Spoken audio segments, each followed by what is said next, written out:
तो कैसे हो मेरे प्यारे साथियों। दोस्तों, आज की हमारी कहानी राजस्थान के जयपुर शहर के रहने वाले एक लड़के की है। मेरा नाम अमन है और मैं राजस्थान के जयपुर शहर का रहने वाला हूँ। आज मैं अपने जीवन में घटी हुई एक ऐसी डरावनी घटना आप सबको बताना चाहता हूँ, जिसे सुनकर आप सब ये महसूस करेंगे कि कभी कभी इंसान अपनी इंसानियत की हद तक भूल सकता है। दरअसल मेरे साथ ये जो घटना हुई थी, उसकी शुरुआत तब होती है जब मेरी शादी हुई थी। आज से लगभग 5 साल पहले मेरी शादी श्रद्धा से हुई। जब श्रद्धा दुल्हन बनकर मेरे साथ मेरे घर पर आई तो हमारा पालतू कुत्ता रोकी जोर जोर से भौंकने लगा। हमने उसे चुप करवाने की बहुत कोशिश की, लेकिन वो श्रद्धा की तरफ देखकर भौंकता ही जा रहा था। ये देखकर हमारे कुछ समझ में नहीं आ रहा था कि आखिर ये हो क्या गया है, क्योंकि इससे पहले रॉकी ने कभी ऐसा किसी के साथ भी नहीं किया था। वो किसी की तरफ भी नहीं भौंकता था, जबकि उस वक्त वो बहुत ज्यादा डरा हुआ भी था, जैसे उसे कुछ दिखाई दे रहा हो। अब मेरी मम्मी ने उसे डांटकर वहां से भगा दिया। उसका इस तरह का व्यवहार हमें थोड़ा अजीब लगा था, लेकिन हमने फिर इस बात पर ज्यादा ध्यान नहीं दिया। वही जब मेरी मम्मी श्रद्धा और मेरी आरती उतारने लगी तो अचानक दीपक बुझ गया, जिसकी वजह से सब लोग परेशान हो गए, क्योंकि लोगों का कहना था कि ये सब कुछ अवशगुन होता है। परंतु मैं ऐसी बातों पर भरोसा नहीं करता था, इसलिए मैंने कहा कि ऐसा कुछ नहीं है। धीरे धीरे विवाह की रस्में करते हुए इसी तरह वक्त निकल गया था। रात को जब अपने दोस्तों से बातें करने के बाद मैं कमरे में गया तो मैंने देखा कि मेरे कमरे की लाइट बंद थी। ये देखकर मुझे थोड़ा अजीब सा लगा कि कमरे में अंधेरा क्यों है, जो कि आज तो हमारी सुहाग रात है। फिर सोचा शायद श्रद्धा को नींद आ गई होगी और उसे अंधेरे में सोने की आदत होगी, इसलिए उसने लाइट बुझा दी होगी। ये सोचकर उस वक्त मैं इस बात को नजरअंदाज करने की कोशिश ही कर रहा था कि तभी मुझे अपने कमरे में किसी के चलने की आवाज आने लगी। किसी के घुंघरू की आवाज मुझे सुनाई दे रही थी, तो मैंने सोचा शायद श्रद्धा है। ऐसे में मैं बोला, श्रद्धा, लेकिन कोई आवाज नहीं आई। तो मैंने अब अपने कमरे की लाइट ऑन की तो सामने जो कुछ देखा उसे देखकर एक पल के लिए तो मेरे होश उड़ गए थे, क्योंकि श्रद्धा अपने सारे बाल आगे की तरफ करके और नीचे गर्दन किए हुए बैठी थी। साथ में वो अजीब सी भाषा में कुछ बोलती जा रही थी, लेकिन मेरे समझ में नहीं आ रहा था कि आखिर वो बोल क्या रही हैं। ये देखकर मैं हैरानी से उसकी तरफ देखकर बोला, श्रद्धा, क्या हुआ? लेकिन उसने कोई जवाब नहीं दिया। अब मैं उसके पास जाकर जैसे ही बेड पर बैठा तो अचानक उसने घूर कर मेरी तरफ इस तरह देखा कि एक पल के लिए तो मैं डर ही गया, क्योंकि उस वक्त उसका चेहरा कुछ अजीब सा लग रहा था। वो इस तरह मुझे देखे जा रही थी जैसे मुझे जानती ही ना हो। फिर अचानक जोर जोर से रोने लगी। ये देखकर मुझे काफी अजीब लगा और हैरानी हुई कि आखिर ये ऐसा क्यों कर रही है। वही जब उसके रोने की आवाज चारों तरफ गूंजने लगी तो हड़बड़ाते हुए मैंने उसके मुंह पर हाथ रख दिया कि कहीं आवाज कमरे से बाहर नहीं चली जाए। तभी अचानक वो बेहोश हो गई। अब ये देखकर मैं काफी परेशान हो गया, क्योंकि मेरे ये समझ में नहीं आ रहा था कि आखिर इसे क्या हो गया है। मैंने उसे होश में लाने की पूरी कोशिश की, लेकिन उसे होश नहीं आया।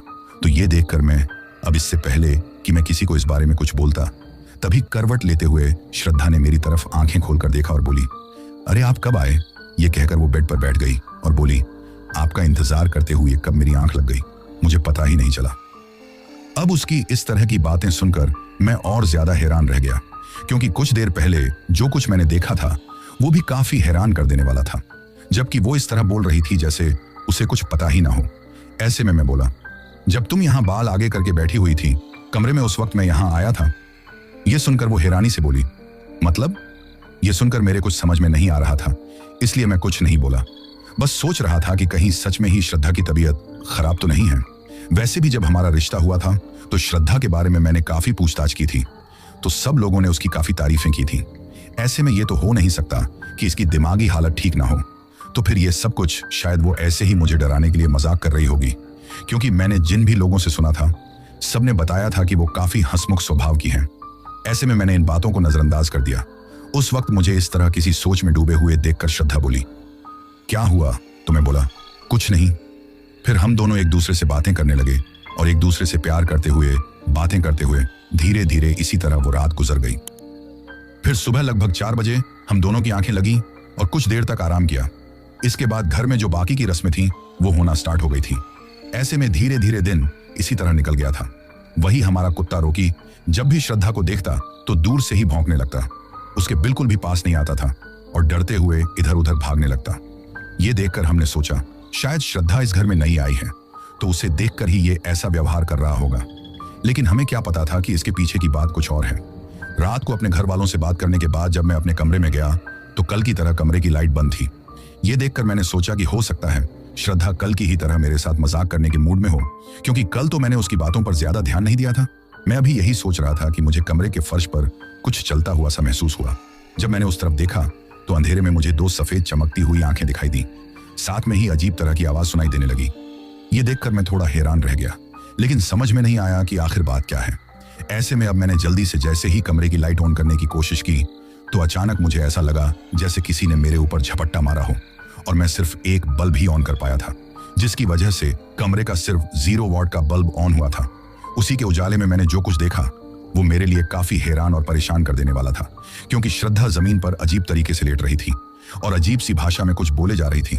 ये देखकर मैं कुछ बोलता, उससे पहले ही वो गुस्से में मेरी तरफ देखने लगी और अजीब सी भाषा में कुछ बोलते हुए घुटनों के बल पर कमरे में चलने लगी थी। ये देखकर अब मुझे थोड़ा गुस्सा आ गया और मैं उसका हाथ पकड़कर बोला, ये क्या हरकत है? मुझे ऐसी घटिया मजाक बिल्कुल पसंद नहीं है। जैसे ही मैंने ये कहा तो उसने घूर कर मेरी तरफ देखा और फिर मुझे एक जोर से धक्का दे दिया, जिसकी वजह से मैं नीचे गिर गया। ये देखकर मैं कुछ समझ पाता कि तभी वो एक आदमी और औरत की मिलीजुली भयानक आवाज में बोली, कुछ नहीं कर पाएगा तू, कुछ नहीं। ये कहकर अजीब तरह की आवाज करते हुए जोर जोर से हंसने लगी थी।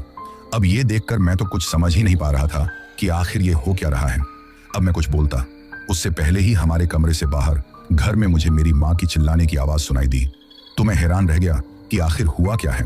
सब कुछ ठीक तो है ना, कहीं कुछ अनहोनी तो नहीं हो गई। ये सोचकर घबराते हुए उसी वक्त अब श्रद्धा को उसी हालत में कमरे में छोड़कर मैं भागते हुए बाहर चला गया। तो वहां जाकर देखा कि मेरे पापा के सीने में बहुत तेज दर्द हो रहा था। वो दर्द से तड़प रहे थे और सभी घर वाले उन्हें संभालने की कोशिश कर रहे थे। ये देखकर मेरे भी पैरों तले जमीन खिसक गई। ऐसे में जल्दी ही हम लोग तुरंत ही उन्हें अस्पताल लेकर गए, लेकिन रास्ते में ही उन्होंने दम तोड़ दिया। अचानक पापा के इस तरह हमें छोड़कर चले जाने से हम सब लोगों को काफी गहरा सदमा लगा था। हम यकीन नहीं कर पा रहे थे कि पापा हमें छोड़कर चले गए। उस वक्त कोई समझ भी नहीं पा रहा था कि आखिर ये हुआ क्या है, क्योंकि मेरे पापा बिल्कुल ठीक थे और रेगुलर चेकअप भी करवाते थे।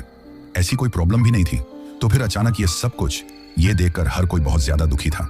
उस वक्त श्रद्धा घर वालों को संभालने की कोशिश कर रही थी। अब उसे देखकर यही लग रहा था कि पापा की मौत से वो खुद भी कितनी ज्यादा दुखी है। ऐसे में पहले उसका इस तरह का अजीब व्यवहार करना, फिर सबके सामने इस तरह नॉर्मल रहना, वैसे तो हैरान करने वाली बात थी, लेकिन इस वक्त पापा के जाने की तकलीफ में मुझे किसी और चीज का कोई ध्यान नहीं था। तभी कुछ पड़ोस की औरतें अब श्रद्धा को लेकर उल्टी सीधी बातें कहने लगी। ये मनहूस है, जिसकी वजह से घर के अंदर कदम रखते ही इतना सब कुछ हो गया। लेकिन मैंने उन्हें डांट कर चुप करवा दिया था, क्योंकि मैं बिल्कुल भी ये बर्दाश्त नहीं कर सकता था कि कोई मेरी पत्नी के बारे में उल्टा सीधा कुछ भी बोले। हालांकि वैसे मैं आप लोगों को बता दूं, मेरे घर में मेरे बड़े भैया, भाभी, उनका छोटा सा बेटा चिंटू, मैं और मेरी पत्नी श्रद्धा, मेरी मम्मी और मेरे पापा जो अब हमारे बीच में नहीं रहे थे, यही हमारा परिवार था। इसके अलावा हमारा घर का कुत्ता रोकी था, जो अक्सर अब डरा सहमा सा रहने लगा था। जब पापा की अर्थी को शमशान घाट में अंतिम संस्कार के लिए ले जाया जा रहा था, तो सब लोगों के बीच में भी रोकी श्रद्धा को देखकर जोर जोर से भौंकने लगा था। तो कुछ लोगों ने उसे वहां से डांट कर भगा दिया। फिर उस रात हम सब घर वाले बाहर आंगन में बैठे हुए थे। कुछ पड़ोसी भी थे। उस वक्त श्रद्धा छत पर थी और जो मेरे भाई का बेटा था चिंटू, वो घर में खेल रहा था कि अचानक हमें उसके चिल्लाने की आवाज सुनाई दी, जिसे सुनकर हम सब लोग काफी हैरान और परेशान हो गए कि आखिर हुआ क्या है। ऐसे में जल्दी से चिंटू की तरफ भागते हुए वहां पर पहुंचे तो हमने देखा छत पर श्रद्धा खड़ी हुई थी और चिंटू उसकी तरफ देखकर बहुत ज्यादा डर रहा था। वो कांपते जा रहा था। ये देखकर हमने चिंटू को संभाला और पूछने लगे कि आखिर हुआ क्या है, परंतु घबराते हुए चिंटू कुछ बोल नहीं पा रहा था, बस बार बार श्रद्धा की तरफ हाथ कर रहा था और फिर बेहोश हो गया। ये देखकर हम लोग बहुत ज्यादा घबरा गए और तुरंत ही चिंटू को लेकर अस्पताल गए, परंतु होश में आने के बाद भी चिंटू इतना ज्यादा डरा हुआ था कि कुछ बोल नहीं पा रहा था। ऐसे में हमने उससे ज्यादा कुछ नहीं पूछा। वही श्रद्धा से जब इस बारे में पूछा कि आखिर चिंटू को हुआ क्या था, तो उसने कहा कि चिंटू खेलते हुए छत पर चला गया। उस वक्त मैं छत पर ही खड़े होकर फोन पर अपने घर वालों से बातें कर रही थी, लेकिन पता नहीं क्यों चिंटू मुझे देखकर अचानक चिल्लाने लग गया था। अब ये सुनकर हम लोगों के भी कुछ समझ में नहीं आ रहा था कि आखिर ये क्या हो रहा है। शायद उस वक्त रात का अंधेरा था और चिंटू को वैसे भी अंधेरे में डर लगता है, तो शायद ऐसे ही डर गया होगा। यही बात हम सब घर वाले सोच रहे थे। फिर देर रात हम अस्पताल से चिंटू को घर लेकर आ गए थे। वो रात तो पापा के जाने के बाद उनकी बातों को याद करते हुए, एक दूसरे को संभालते हुए, तसल्ली देते हुए और चिंटू को संभालते हुए गुजर गई थी। अगले दिन भी श्रद्धा का व्यवहार सबके प्रति ठीक रहा और इसी तरह धीरे धीरे रात हो गई थी। उस रात जब मैं और श्रद्धा दोनों ही सो गए थे, तो आधी रात का वक्त था। अचानक मुझे ऐसा लगा जैसे कोई मेरे पास में बैठकर अजीब तरीके से मुझे घूरते हुए कुछ बोले जा रहा है। ये महसूस होते ही हड़बड़ाते हुए मेरी नींद खुल गई। अब मैंने अपनी आंखों के सामने जो कुछ देखा, उसे देखकर मेरी हैरानी का ठिकाना नहीं रहा। मैंने देखा कि श्रद्धा मेरे ऊपर पूरी तरह झुकी हुई मुझे घूरते जा रही थी। उस वक्त उसकी आंखों की पुतली पूरी तरह लाल थी। साथ में उसका चेहरा सच में बहुत ज्यादा डरावना लग रहा था और वो अजीब तरीके से मुस्कुराते हुए बस एकटक मुझे देखे जा रही थी। ये देखकर मैं कुछ बोलता उससे पहले ही वो अजीबोगरीब तरीके से अपनी मुंडी चारों तरफ घुमाने लगी और फिर अजीब तरीके से हंसते हुए खड़ी हो गई और देखते ही देखते हवा में लहराने लग गई थी। अब वो कमरे में चारों तरफ घूमते हुए मेरी तरफ देखते हुए भयानक आवाज में हंसते ही जा रही थी। ये देखकर मेरा तो कलेजा मुंह को आ गया था, क्योंकि उस वक्त मेरी आंखों के सामने जो दृश्य था वो काफी ज्यादा डरावना था। वैसे मैं भूत प्रेत जैसी बातों पर यकीन न करने वाला, आज अपनी आंखों के सामने ये सब कुछ देखकर कुछ समझ नहीं पा रहा था। ऐसे में डरते हुए भागकर अपने भाई को आवाज देते हुए जैसे तैसे अपने कमरे से बाहर आया तो मेरे चिल्लाने की आवाज सुनकर मेरे घर वाले भी आ गए थे। उस वक्त मैं बहुत ज्यादा घबराया हुआ था। ऐसे में मुझे इस तरह घबराते हुए देखकर उन लोगों ने पूछा कि क्या हुआ, तो मैं घबराते हुए हड़बड़ाते हुए बोला, वो श्रद्धा। कमरे में बस इतना ही बोल पा रहा था। ऐसे में मेरे घर वाले भी कुछ समझ नहीं पाए। अब मेरी मम्मी बोली, क्या हुआ बेटा, चलो चलकर देखते हैं। लेकिन मुझ में इतनी हिम्मत नहीं थी कि मैं कमरे में फिर से वापस जा सकूं।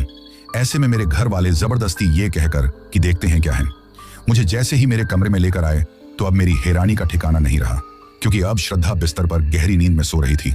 ये देखकर मेरे घर वाले मेरी तरफ देखने लगे। तभी मेरी भाभी बोली, क्या हुआ, यहाँ तो सब ठीक है, वैसे श्रद्धा की तबीयत तो ठीक है ना। ये सुनकर मैं कुछ बोल नहीं पा रहा था, क्योंकि मेरे तो कुछ समझ में नहीं आ रहा था। ऐसे में मुझे किसी सोच में देखकर, मुझे परेशान देखकर अब मेरे भैया बोले, पापा के जाने की तकलीफ हम सबको है, अपने आप को संभालो। ये कहते हुए तसल्ली देते हुए वहां से चले गए। अब मैं अपने कमरे में आ गया। कुछ देर पहले जो कुछ हुआ था वो सारी बातें याद करके मुझे कुछ समझ में नहीं आ रहा था कि मैंने कुछ देर पहले जो कुछ देखा था वो हकीकत में देखा था या फिर मेरे मन का भ्रम था। ऐसे में कभी मैं अपने आप से ही बोला, नहीं ये भ्रम नहीं था, मैंने जो कुछ देखा था वो सच में ही हुआ था। तो कभी अपने आप से बोला, नहीं सच में मेरे मन का भ्रम था, क्योंकि श्रद्धा तो गहरी नींद में सो रही थी। शायद पापा के जाने के बाद मुझे इतना गहरा सदमा लगा है कि मुझे इस तरह के भ्रम हो रहे हैं। उस वक्त अपने आप से इसी तरह बातें करते हुए मैं बिस्तर पर सोने के लिए लेट गया था, लेकिन घबराहट बहुत ज्यादा हो रही थी। ऐसे में नींद भी नहीं आ रही थी, तो मैं कभी श्रद्धा की तरफ देखता तो कभी आंखें बंद करके सोने की कोशिश करता। इसी तरह जैसे तैसे फिर मेरी आंखें लग गईं और मैं सो गया। धीरे धीरे वो रात भी निकल गई। अगले दिन सुबह होते ही जब मेरी नींद खुली तो रात की बातें याद करके मैं परेशान हो गया। लेकिन अब श्रद्धा बिल्कुल नॉर्मल थी। उसके व्यवहार को देखकर लग ही नहीं रहा था कि वो बीमार है या उसकी मानसिक स्थिति ठीक नहीं है। ऐसे में शायद जो कुछ रात को हुआ था वो मेरे मन का भ्रम होगा, या फिर मैंने कोई डरावना सपना देखकर उसे ही हकीकत समझ लिया होगा। ये सोचकर मैं अपने आप को तसल्ली देने की कोशिश करते हुए फिर अपने ऑफिस चला गया, क्योंकि ऑफिस से ज्यादा छुट्टी भी नहीं ले सकता था। धीरे धीरे सारा दिन भी इसी तरह गुजर गया। शाम को जब मैं ऑफिस से घर लौटने वाला था तो अचानक मेरे फोन पर अपने भाई का फोन आया। उन्होंने बताया कि चिंटू अचानक से चिल्लाने लग गया था और फिर बेहोश हो गया, इसलिए हॉस्पिटल में है। यह सुनकर मैं भी बहुत परेशान हो गया और अपने ऑफिस से सीधे ही अस्पताल पहुंच गया। वहां जाकर पता चला कि चिंटू खेल रहा था। तभी वहां पर श्रद्धा चली गई, तो पता नहीं क्यों लेकिन श्रद्धा को देखकर चिंटू जोर जोर से चिल्लाने लग गया था और इतना ज्यादा घबरा गया था कि घबराते हुए बेहोश हो गया। अब तो ये सुनकर मैं कुछ भी समझ नहीं पा रहा था। वही कुछ देर बाद चिंटू को होश आ गया तो हम लोग उसे अस्पताल से घर लेकर आ गए थे, लेकिन सब घर वालों के साथ में भी चिंटू घबराते हुए कुछ बोल नहीं पा रहा था। तभी श्रद्धा, अब कैसी तबीयत है बेटा, ये कहते हुए वहां पर आई तो उसे आते देखकर चिंटू घबराते हुए जोर जोर से चिल्लाने लगा। ये देखकर सब घर वाले हैरानी से श्रद्धा की तरफ देखने लगे। अब मेरी भाभी गुस्से में चिल्लाते हुए बोली, पता नहीं इसने मेरे बेटे के साथ क्या किया है, मुझे तो लगता है ये डायन है। जब से इस घर में आई हैं तब से ये सब कुछ हो रहा है और मेरे बेटे की हालत इस तरह की हो गई है। ये कहकर वो गुस्से में श्रद्धा को भला बुरा कहने लगी तो श्रद्धा की आंखों में आंसू आ गए। वो बस भाभी की तरफ देखती जा रही थी। ऐसे में जैसे तैसे करके भैया ने भाभी को चुप करवाया और मैं श्रद्धा को लेकर वहां से अपने कमरे में आ गया। वहीं भाभी की बातें सुनकर श्रद्धा भी रोए जा रही थी, तो मैंने उससे कहा कि जो कुछ घर में हो रहा है उसकी वजह से हर कोई तकलीफ में है, तो तुम इन बातों पर ध्यान मत दो। ये कहकर कमरे से बाहर निकल गया। लेकिन अब मुझे भी कुछ ठीक नहीं लग रहा था। वही रात भी हो चुकी थी। ऐसे में खाना खाने के बाद जब मैं अपने कमरे में आया तो मैंने देखा कि बालकनी में श्रद्धा खड़ी हुई थी।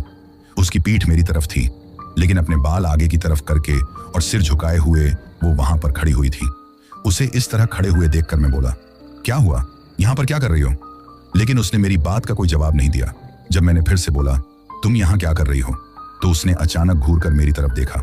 उस वक्त उसका चेहरा काफी डरावना लग रहा था, क्योंकि उसकी आंखों की पुतलियां भी बिल्कुल लाल थीं। तभी वो मेरी तरफ देखकर एक मर्द और औरत की मिलीजुली आवाज में गुस्से में बोली, चले जाओ यहां से, चले जाओ, कोई नहीं बच पाएगा, कोई नहीं बच पाएगा। ये कहते हुए अजीब तरीके से अपनी मुंडी घुमाने लगी। उसका इस तरह का व्यवहार देखकर और उसकी ये हालत देखकर सच बताऊं तो उस वक्त जैसे मेरे दिमाग ने काम करना ही छोड़ दिया था। मैं कुछ समझ नहीं पा रहा था कि आखिर ये हो क्या रहा है। तभी बाहर से मुझे अपने घर वालों की चिल्लाने की आवाज सुनाई दी, जिसे सुनकर मैं घबरा गया कि कहीं चिंटू को फिर से कहीं कुछ हो तो नहीं गया। ऐसे में मैं वहां से जाता कि तभी श्रद्धा जोर जोर से हंसते हुए मर्द और औरत की मिलीजुली भयानक आवाज में बोली, मैंने कहा ना, कोई नहीं बच पाएगा, कोई नहीं। ये कहकर जोर जोर से हंसने लगी। लेकिन बाहर से घर वालों की रोने चिल्लाने की आवाज आती ही जा रही थी और मेरी माँ रोते हुए मुझे आवाज लगा रही थी। तो मैं भागते हुए कमरे से बाहर चला गया और वहां जाकर देखा कि मेरे भाई फर्श पर पड़े हुए थे और उनका पूरा चेहरा तिरछा हो गया था। साथ में एक हाथ भी मुड़ा हुआ था। वो दर्द से तड़प रहे थे, लेकिन कुछ बोल नहीं पा रहे थे। उस वक्त उनकी ऐसी हालत देखकर ऐसा लग रहा था जैसे उन्हें लकवा आया हो। तभी रोते हुए मेरी भाभी ने बताया, अभी ये ठीक थे, बाथरूम से बाहर आ रहे थे कि अचानक दर्द से खड़े खड़े झटपटाने लगे। ये देखकर जब मैं उन्हें संभालने गई तो ये लड़खड़ाते हुए जमीन पर गिर गए और इस तरह की हालत हो गई। ये कहते हुए भाभी जोर जोर से रोने लग गई थी। अब भैया की कंडीशन देखकर हम लोग उन्हें तुरंत ही अस्पताल लेकर गए, जहां पर जाकर भैया को एडमिट करवा दिया, जिसकी वजह से कुछ देर बाद उन्हें दर्द से राहत तो मिली, लेकिन उनका मुंह इसी तरह तिरछा रहा और एक हाथ में मुड़ चुका था। वही डॉक्टर ने कहा कि इन्हें लकवा आया है। अभी हमने पापा को खोया था और चिंटू भी डरा हुआ था। ऐसे में अब इस तरह भैया की हालत देखकर सब घर वाले बहुत परेशान थे। वही मेरी भाभी तो श्रद्धा के बारे में भी भला बुरा कहते जा रही थी कि वो डायन है। उसके घर के अंदर कदम रखते ही ये सब कुछ हो गया। वैसे श्रद्धा की जिस तरह की हालत मैंने देखी थी, उसे देखकर मैं खुद भी समझ नहीं पा रहा था कि आखिर ये हो क्या रहा है। वही मेरी माँ भी अब इन बातों को मानने लगी थी। वो रात तो हॉस्पिटल में ही गुजर गई थी। अगले दिन हम भैया को लेकर घर पर आए तो पड़ोस के लोग भी भैया के हालचाल जानने के लिए आए। उस वक्त श्रद्धा चुपचाप एक तरफ खड़ी हुई थी, क्योंकि मेरी भाभी ने उसे भैया और चिंटू से दूर रहने के लिए बोला था। अब श्रद्धा को देखकर हर कोई कानाफूसी कर रहा था। यहां तक कि कुछ औरतों ने तो बोल दिया कि ये औरत डायन है। इसके घर में आते ही पूरे घर की सुख शांति चली गई है। जब मैंने ये बातें सुनी तो उन औरतों को चुप करवाना चाहा, लेकिन तभी मेरी माँ मेरी तरफ देखकर गुस्से में बोली, सच ही तो है, ये डायन है। इसके आते ही मेरा सुहाग इस दुनिया से चला गया और अब मेरे बेटे और पोते के पीछे पड़ी हुई हैं। ये कहते हुए श्रद्धा को भला बुरा कहते हुए रोने लगी। वहां उन सभी की बातें सुनकर श्रद्धा रोते हुए बिना कुछ बोले वहां से चली गई थी। वैसे पड़ोस में, घर में, सब जगह अब श्रद्धा को लेकर तरह तरह की बातें होने लगी थी। वही भैया ने तो बिस्तर पकड़ लिया था। वो कुछ भी बोल नहीं पा रहे थे, जिसकी वजह से हम लोग बहुत ज्यादा परेशान थे। उस रात मेरे और श्रद्धा के बीच ज्यादा कोई बात नहीं हुई, क्योंकि मैं खुद भी जो कभी इन भूत प्रेत जैसी बातों पर यकीन नहीं करता था, अब ये जो कुछ हो रहा था और श्रद्धा का जिस तरह का रूप मैंने देखा था, उसे देखकर अब जैसे मुझे भी इन बातों पर यकीन होने लगा था। वही उस रात तो हम सो गए थे, लेकिन आधी रात का वक्त था कि मुझे प्यास लगी। लेकिन जब मेरी नींद खुली तो मैंने देखा कि श्रद्धा बिस्तर पर नहीं थी। ये देखकर मैंने सोचा कि शायद वो बाथरूम में टॉयलेट करने के लिए गई होगी।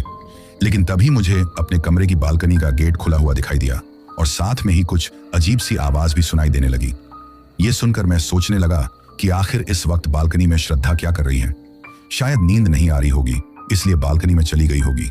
ये सोचकर मैं भी उठकर जैसे ही बालकनी में गया तो अपनी आंखों के सामने जो कुछ मैंने देखा उसे देखकर मेरी आंखें फटी रह गईं, क्योंकि मेरी आंखों के सामने श्रद्धा बिल्कुल बिना कपड़ों में जो बालकनी की रेलिंग लगी हुई थी उस पर इस तरह बैठी हुई थी कि जरा सी लापरवाही होने पर नीचे गिर जाए। ये देखकर मैं कुछ बोलता उससे पहले ही वो मेरी तरफ देखकर अजीब तरीके से मुस्कुराते हुए अजीब सी भाषा में कुछ गुनगुनाने लगी थी। लेकिन क्या गुनगुना रही थी मेरे कुछ समझ में नहीं आ रहा था, परंतु उसकी ऐसी हालत देखकर मुझे बहुत ज्यादा गुस्सा आया। मैंने तुरंत उसका हाथ पकड़ा और उसे खींचते हुए कमरे में लेकर आया, परंतु वो बस कुछ गुनगुनाए जा रही थी। ये देखकर गुस्से में जैसे ही मैं उस पर हाथ उठाने को हुआ तो अचानक उसने मेरा गला पकड़ लिया। ये देखकर मैं कुछ समझ पाता कि उसने मेरा गला पकड़कर मुझे हवा में लहरा दिया और अजीब सी भाषा में पहले तो कुछ बोलने लगी, फिर मेरी तरफ देखकर गुस्से में चिल्लाते हुए मर्द और औरत की मिलीजुली आवाज में बोली, कोई नहीं बच पाएगा, कोई नहीं। ये कहते हुए जोर जोर से हंसने लगी थी। फिर एक तरफ मुझे फेंक दिया, जिसकी वजह से फर्श पर गिरने से मेरी कमर में थोड़ी चोट भी लग गई थी, लेकिन मैं बस घबराते हुए उसकी तरफ देखते ही जा रहा था। तभी वो फिर से मेरे पास आई और मुझे फिर से मेरी गर्दन पकड़कर हवा में लहराते हुए बोली, कोई नहीं बच पाएगा, कोई नहीं। ये कहकर भयानक रूप से जोर जोर से हंसने लगी। और फिर से मुझे फेंक दिया, जिसकी वजह से मेरा सिर दीवार से टकरा गया था और मैं बेहोश हो गया। सुबह जब मुझे होश आया तो मैंने देखा कि श्रद्धा मेरे पास में ही बैठी हुई थी। इस वक्त उसने सलवार सूट पहने हुए थे और काफी परेशान भी दिखाई दे रही थी। मैं अपने बिस्तर पर लेटा हुआ था। अब मैं श्रद्धा को अपनी आंखों के सामने देखकर रात को जो कुछ हुआ था वो सारी बात याद आते ही मैं बहुत ज्यादा घबरा गया था। वही मुझे इस तरह परेशान देखकर श्रद्धा बोली, क्या हुआ जी, आप रात को बेहोश कैसे हो गए? सुबह जब मेरी नींद खुली तो आप फर्श पर पड़े हुए थे और आपके सिर में ये चोट कैसे लगी? ये कहते हुए वो बहुत परेशान थी। उसे देखकर ऐसा लग रहा था जैसे रात को जो कुछ हुआ उसके बारे में उसे कुछ भी याद नहीं है। वो मुझसे बातें किए जा रही थी, लेकिन मैंने उसकी बातों का कोई जवाब नहीं दिया और उठकर सीधे ही बाथरूम में चला गया। फिर नहाने के बाद नीचे आया। वैसे रात के वक्त जब मेरा सिर दीवार से टकराया था तो ऐसे में मेरे माथे से खून तो नहीं आया था, लेकिन जहां पर चोट लगी थी वहां पर एक नीला निशान बन गया था। तो मेरी माँ ये देखकर बहुत परेशान हो गई और पूछने लगी कि मुझे ये चोट कैसे लगी। तो मौका देखते हुए जब मेरी माँ अकेली थी और वहां पर श्रद्धा नहीं थी, तब मैंने अपनी माँ को सारी बात बताई। तो मेरी सारी बातें सुनकर बोली, पड़ोसी भी यही बोलते हैं और मुझे भी यही लगता है कि ये औरत कोई डायन है, क्योंकि अभी तुम्हारे पापा को 12 दिन भी नहीं हुए हैं और इतना सब कुछ हो गया इस औरत के आते ही। ये कहते हुए श्रद्धा को भला बुरा कहने लगी। तभी श्रद्धा आते हुए दिखाई दी तो मेरी माँ चुप हो गई। अब घर में कोई श्रद्धा से ठीक तरह से बातें नहीं करता था, पड़ोस में भी कोई उससे बातें नहीं करता था। यहां तक कि अब लोग उसे देखकर घबराने लगे और रोकी तो हमेशा उसे देखकर भौंकते रहता। ऐसे में सबका व्यवहार देखकर श्रद्धा को जैसे बहुत तकलीफ होती थी। वो हमेशा अकेले में रोती रहती, लेकिन किसी से कुछ कहती नहीं थी। वैसे श्रद्धा का दिन में नॉर्मल व्यवहार देखकर कोई कह नहीं सकता था कि वो ऐसी रात को कोई अजीबोगरीब हरकतें कर सकती हैं। परंतु अब हम सब घर वालों को जो ये कुछ दिनों में इतना सब कुछ हुआ था, उसे देखकर ये चिंता होने लगी कि पता नहीं आगे क्या होगा। ऐसे में मेरी माँ को किसी ने एक तांत्रिक के बारे में बताया तो मेरी माँ ने मुझसे इस बारे में बातें की। तो पहले तो मैंने मेरी माँ से कहा कि ऐसा कुछ नहीं है, शायद श्रद्धा की दिमागी हालत ठीक नहीं होगी। लेकिन जब मेरी माँ ने कहा कि बेटा कोई और बात है, एक बार वो तांत्रिक आ जाए फिर दूध का दूध और पानी का पानी हो जाएगा। वैसे मेरी माँ की बात भी मुझे सही लग रही थी, क्योंकि अगर श्रद्धा की मानसिक हालत खराब होती तो ही ऐसी वैसी हरकतें करती। लेकिन घर में जो कुछ हो रहा था और जिस तरह श्रद्धा ने मुझे एक खिलौने की तरह उठाकर हवा में लहराते हुए फेंक दिया था, ये सब कुछ मेरे लिए भी काफी हैरान कर देने वाला और डरा देने वाला था, क्योंकि श्रद्धा का मुझे इस तरह एक हाथ से उठाना उसके लिए मुश्किल ही नहीं, नामुमकिन था। फिर शाम को ही मैं उस तांत्रिक को अपने साथ ले आया, जो हमारे शहर से लगभग 15 किलोमीटर दूसरे कस्बे में रहता था। अब जैसे ही तांत्रिक ने हमारे घर के अंदर कदम रखा तो सभी घर वाले वहां पर आ गए।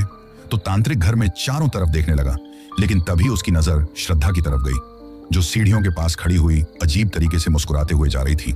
ये देखकर वो तांत्रिक घबराने लगा था और फिर हमारी तरफ देखकर बोला, मुझसे कुछ ना होगा। ये कहकर वहां से जाने लगा तो हम लोगों ने उसे बहुत रोका, लेकिन वो रुका नहीं। अब ये देखकर तो हम लोग और भी ज्यादा परेशान हो गए, क्योंकि अगर तांत्रिक घबराकर घर से भाग गया तो फिर आखिर श्रद्धा कौन है? आखिर ऐसी कौन सी डरावनी शक्ति है उसमें कि तांत्रिक एक पल भी वहां नहीं रुक पाया था? ये बात मुझे बहुत ज्यादा परेशान कर रही थी। वही श्रद्धा का इस तरह मुस्कुराना भी हमें और ज्यादा परेशान कर रहा था। शाम हो गई थी, लेकिन अब खाना खाने के बाद मुझे अपने कमरे में भी जाते हुए डर लग रहा था कि पता नहीं अब क्या होगा। परंतु फिर मैं हिम्मत करके अपने कमरे में गया तो देखा श्रद्धा बिल्कुल नॉर्मल थी और नॉर्मल तरीके से बातें कर रही थी। उसे देखकर लग रहा था कि घर में ये सारी बातें होते देखकर उसे बहुत तकलीफ हो रही है। वो रोते हुए कह रही थी, क्या आप भी लोगों की बातों पर यकीन करते हैं? मैंने सच में कुछ नहीं किया, मुझे कुछ नहीं पता कि आखिर ये हो क्यों रहा है। ये सुनकर जब मैंने उससे जो कुछ रात को वो करती है, जिस तरह का उसका रूप होता है, वो सारी बात बताई तो वो हैरानी से मेरी तरफ देखते हुए बोली, आप मुझ पर इल्जाम लगा रहे हैं? मैंने सच में कुछ नहीं किया। ये सुनकर मुझे गुस्सा आने लगा, लेकिन मैं उस वक्त ज्यादा कुछ कहना ठीक नहीं समझा और करवट बदलकर सो गया। वही श्रद्धा भी रोते हुए सो गई थी। अभी मुझे सोए हुए कुछ ही वक्त हुआ था कि अचानक एक डरावना सपना देखने की वजह से मेरी नींद खुल गई। तो जब मैंने आंखें खोलकर देखा तो श्रद्धा कमरे में नहीं थी।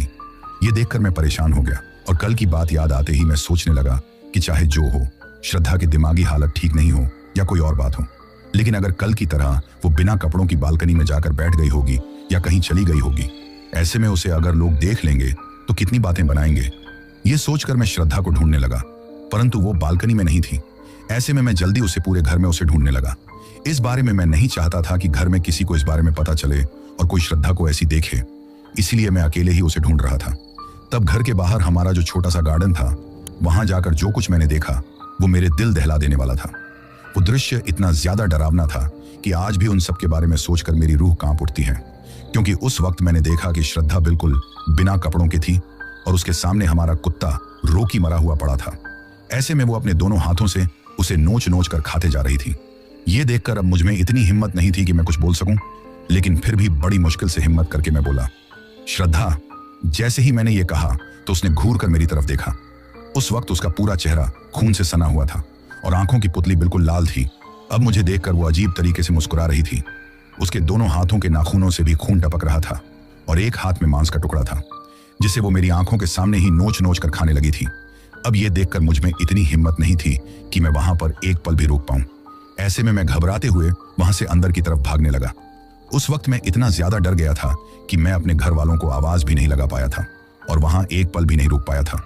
बस भागते हुए अपने कमरे में आ गया। फिर कमरे का दरवाजा अंदर से बंद करके बैठ गया था। मैं थर थर कांपते जा रहा था। हे भगवान, अब क्या होगा? कुछ भी नहीं समझ पा रहा था। तभी कुछ देर बाद कमरे का दरवाजा जोर जोर से खटखटाना की आवाज आने लगी तो मेरे दिल की धड़कन बढ़ गई, लेकिन मैंने कमरे का दरवाजा नहीं खोला।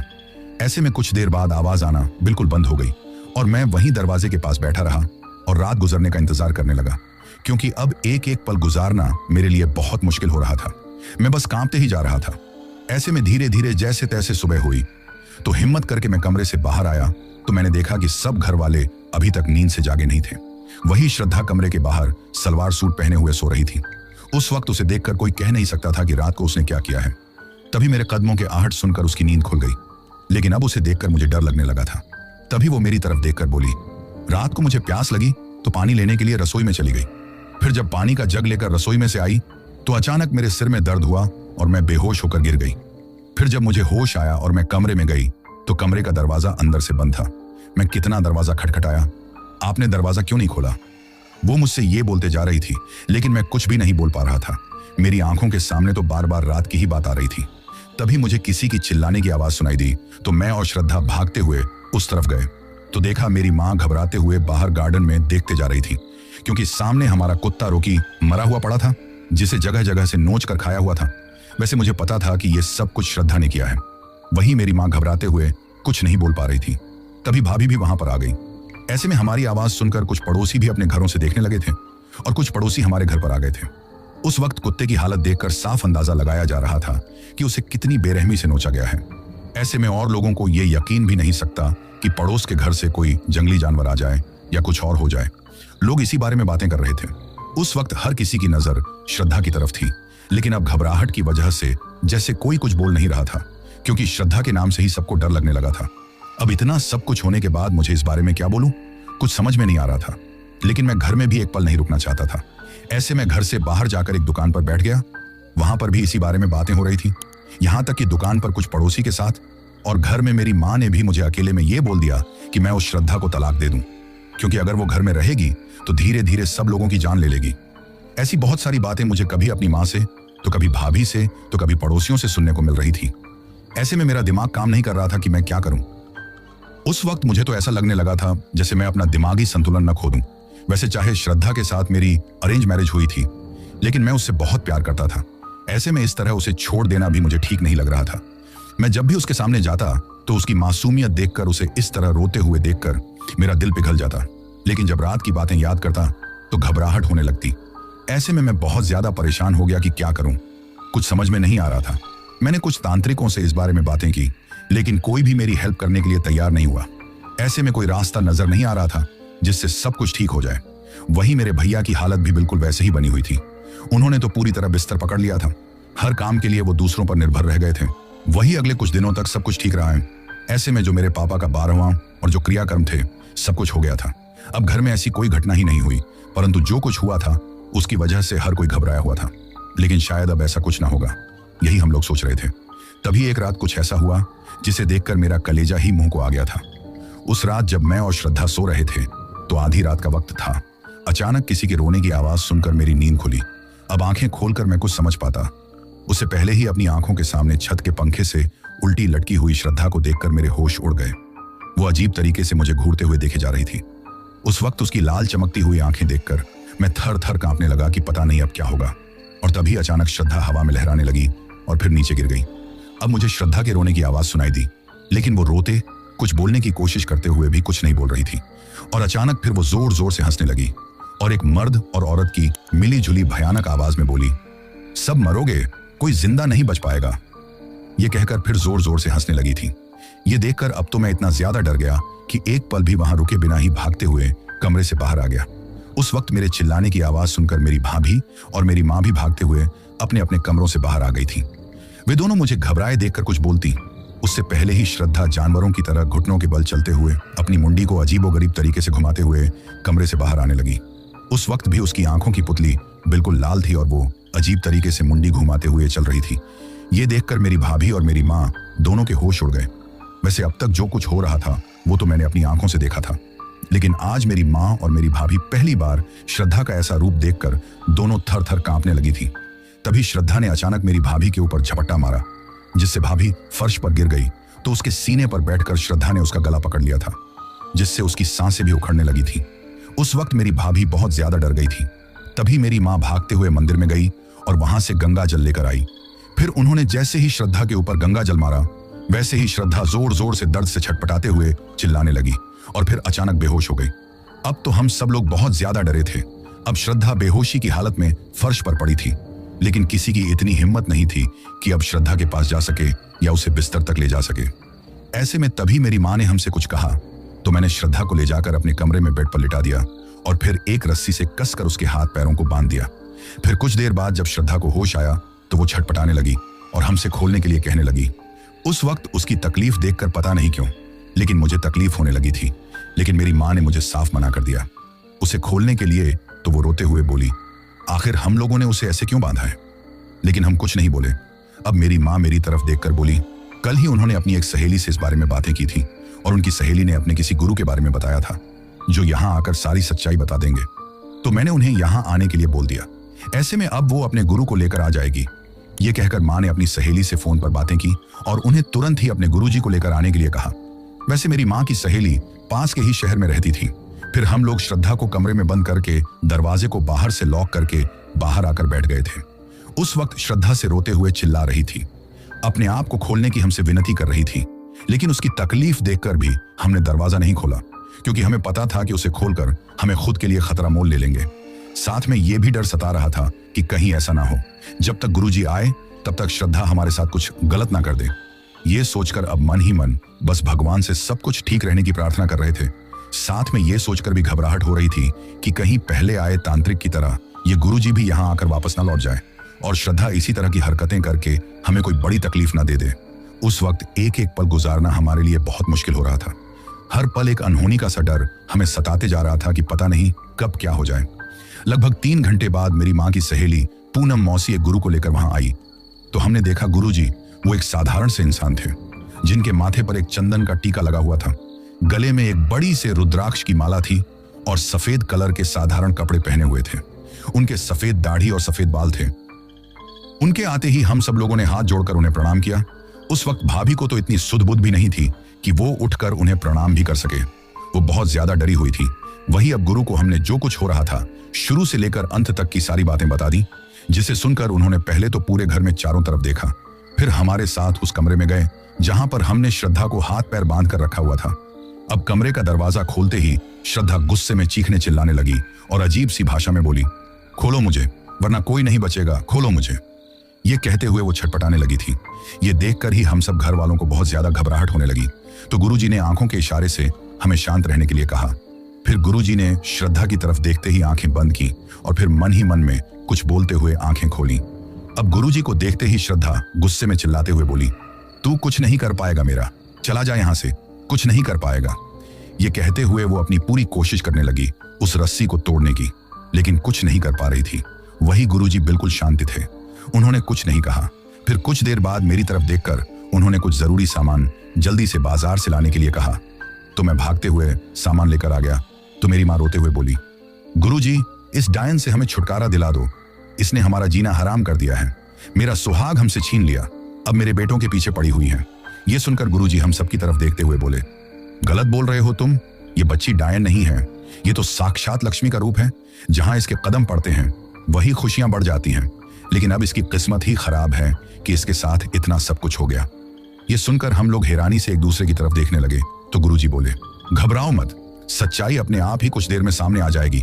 ये कहते हुए मेरी मां की तरफ देखकर कहा, और तुम्हारे पति की मौत का जिम्मेदार ये बच्ची नहीं, इसके अंदर कैद आत्मा है जो तुम्हारे पति की जान लेकर चली गई और इसके साथ में बाकियों की जिंदगी बर्बाद करने में लगी हुई है। जो कुछ यहाँ हुआ है उस आत्मा की वजह से हुआ है। इस मासूम बच्ची की जिंदगी नर्क बनाकर रख दी है उस आत्मा ने। यह कहकर फिर गुरुजी ने श्रद्धा की पलंग की चारों तरफ ही आटे का घेरा बना दिया, जिसकी वजह से श्रद्धा और ज्यादा तड़पने लगी, चिल्लाने लगी थी।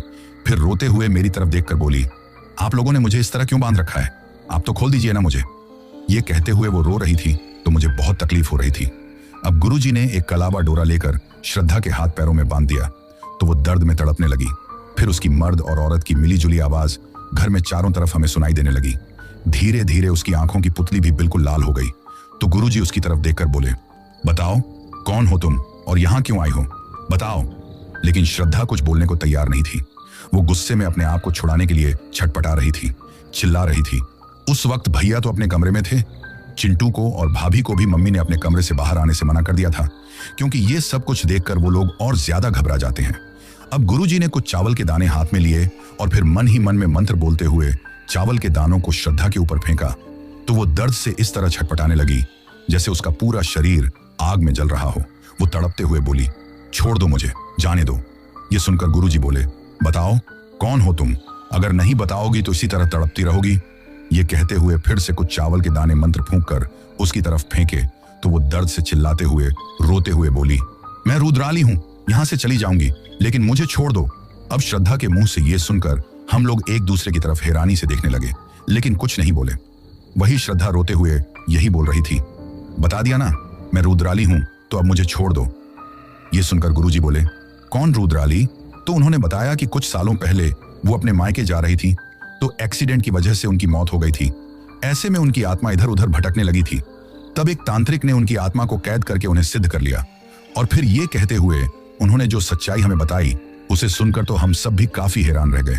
उस वक्त हमारे लिए यकीन करना भी मुश्किल हो गया था कि श्रद्धा के साथ इतना सब कुछ हो रहा था और हम लोग इससे अनजान उस बेचारी को ही गुनहगार समझ रहे थे, क्योंकि उस वक्त श्रद्धा के अंदर जो रुद्राली की आत्मा थी, उन्होंने बताया कि जो श्रद्धा है उसकी माँ की बचपन में ही मौत हो गई थी, तो उसके पापा ने दूसरी शादी की थी और दूसरी शादी से उनकी सौतेली माँ के 2 बेटे हुए थे। परंतु श्रद्धा की सौतेली माँ श्रद्धा के साथ बिल्कुल भी अच्छा व्यवहार नहीं करती थी। ये सब कुछ देखकर श्रद्धा के पापा ने अपनी आधी प्रॉपर्टी श्रद्धा के नाम कर दी थी, जिसकी वजह से उसकी सौतेली माँ बहुत ज्यादा गुस्से में थी और आए दिन उनके घर में इस बात को लेकर लड़ाई झगड़ा होता रहता था, क्योंकि श्रद्धा की सौतेली माँ जैसे तैसे करके उसकी प्रॉपर्टी पाना चाहती थी। वो श्रद्धा से इतनी ज्यादा नफरत करती थी कि मैं उसे कभी सुखी नहीं देख सकती थी। इसलिए उन्होंने श्रद्धा के पापा को रास्ते से हटाने के बारे में सोचा, लेकिन फिर सोचा कि शायद फिर भी उन्हें वो प्रॉपर्टी नहीं मिल पाएगी, तो उसने श्रद्धा की जान लेने के बारे में सोचा। लेकिन फिर लोगों का शक उसकी तरफ जाएगा और श्रद्धा के पापा उसे चैन से नहीं जीने देंगे। इसीलिए वो चाहते हुए भी कुछ नहीं कर पाई, परंतु वो श्रद्धा को खुश नहीं देख सकती थी। वो श्रद्धा की जिंदगी इस तरह बर्बाद कर देना चाहती थी कि वो जिंदगी चैन से नहीं जी सके। वो सबकी नजरों में उसे एक डायन साबित करना चाहती थी ताकि उसे नर्क भरी जिंदगी मिल सके। और इसीलिए जब श्रद्धा का रिश्ता मुझसे तय हुआ तो इतने अच्छे घर परिवार में उसका रिश्ता तय होते हुए देखकर उसकी सौतेली माँ को बहुत ज्यादा गुस्सा आने लगा और उसने उस तांत्रिक की मदद से जो रुद्राली की आत्मा थी उसे श्रद्धा के पीछे छोड़ दिया, जिसकी वजह से श्रद्धा के घर के अंदर कदम रखते ही रुद्राली की आत्मा भी उसके साथ आ गई और इतना सब कुछ हो गया। ये सब घटनाएं इस तरह हुई थी कि लोगों को लगने लगे कि श्रद्धा ही एक डायन है, जिसकी वजह से मैं उसे तलाक दे दूं और घर से बाहर निकाल दूं, उसकी जिंदगी नरक से बदतर हो जाए। ये सारी सच्चाई अब हमारी आंखों के सामने आ चुकी थी। अब गुरुजी गुस्से में बोले, क्यों तुम बेवजह ही इस मासूम बच्ची की जिंदगी बर्बाद करने पर तुली हुई हो, छोड़कर चली जाओ इसे। तो रुद्राली रोते हुए बोली, मैं कौन सा ही इसकी जिंदगी बर्बाद करना चाहती थी, मुझे तो उस दुष्ट तांत्रिक ने मजबूर किया था। मैं खुद मुक्ति पाना चाहती हूँ, मुझे मुक्ति दिला दो बाबा। ये कहते हुए वो रोने लगी। तो अब गुरुजी ने हमारी तरफ देखा और तुरंत ही कुछ सामान लाने के लिए कहा, तो मैं जल्दी से भागते हुए वो सामान लेकर आ गया। अब गुरुजी ने हमारे घर में हवन करना शुरू कर दिया। वही हमारे घर में ये इतना सब कुछ हो रहा था, उसकी आवाज सुनकर और गुरुजी को आते देखकर कुछ पड़ोस के लोग भी हमारे घर पर आ गए थे। ऐसे में सब लोग इकट्ठा ये सारी बातें सुन रहे थे और देख रहे थे।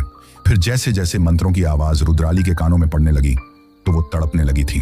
फिर गुरुजी ने एक मुट्ठी चावल लेकर उसे श्रद्धा के ऊपर 7 बार घुमाया तो श्रद्धा बेहोश हो गई और उसके शरीर को एक ऐसा झटका लगा जैसे किसी ने उसे बिजली का झटका दिया हो और फिर उन चावलों को लेकर उन्होंने एक छोटे से मिट्टी के कलश में उन चावलों को रखा और हम सब की तरफ देखते हुए बोले, आज के बाद इस मासूम बच्ची के साथ और तुम लोगों के साथ कुछ गलत नहीं होगा।